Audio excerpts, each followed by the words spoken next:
the ASTV Sports Show inside the Tavern United Canada Inns, Pembina, alongside Keith McKnight. We've got a very special person, President of Manitoba Junior Baseball, Mr. Jamie Bettens. Thanks for joining us this evening. Thanks for having me, guys. Fantastic. It's a little bit of sunshine outside. Still a little bit of snow on the grounds. Are you ready for May 10th? I think so. We have another league meeting tomorrow. We're going to finalize a few details, but most of the teams are already chomping at the bit to get outside. I think maybe a couple have already. Speaking of teams, touch a little bit on the change in the league for this upcoming 2019 season. The Brandon Marlins have taken a year of absence. They want to take a look at their executive structure and just make sure that it's a feasible model to just continue to work year in, year out. They brought in that Expedition League team in the Whiskey Jacks.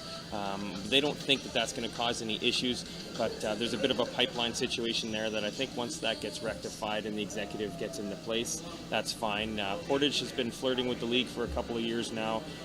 We are still a ways away from confirming anything with them, but we are very hopeful that when we can start to add Brandon, Portage, and maybe a couple other teams, then we might be able to have a rural loop and a city loop to really make this a dynamic league that we think it is. So it's more of a pipeline feeder system, and the fact that they have to get things organized before they can really truly commit to junior baseball here in Manitoba. I think so. We have some geographical concerns when it comes to playoffs and rainouts in Brandon, and things are pretty tough. It's not quite like hockey where the ice is going to be there and there's a roof over top. We don't have that luxury, so there's a few things to iron out, but we think we can get there, and Brandon is an absolute hotbed for baseball, so we'd be crazy to not welcome them back when they're ready.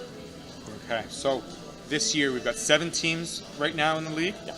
And last year we had a great tilt between St. James and Elmwood.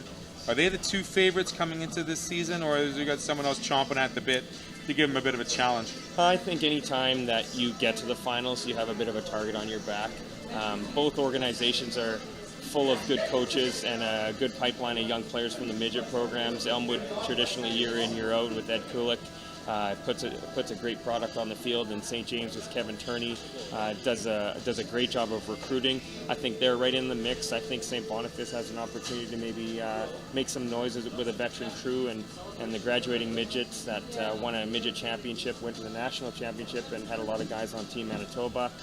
Carillon's always strong, and then the Altona-Pembina Valley rivalry always heats up and makes them better teams. It's really up for grabs, but if I was to pick a dark horse, Elmwood St. James looks like they could be right back on top again. Fabulous. So explain to me real quick how this works, Jamie, because last year Elmwood won, but it's the year previous that goes to nationals, correct? Or how does that work? Are they able to draw players from different teams, or how does that work to develop into the national level for a Team Manitoba squad? So what we've done to really compete with the other provinces that seem to be sending all-star teams is we do a little bit of that on our own.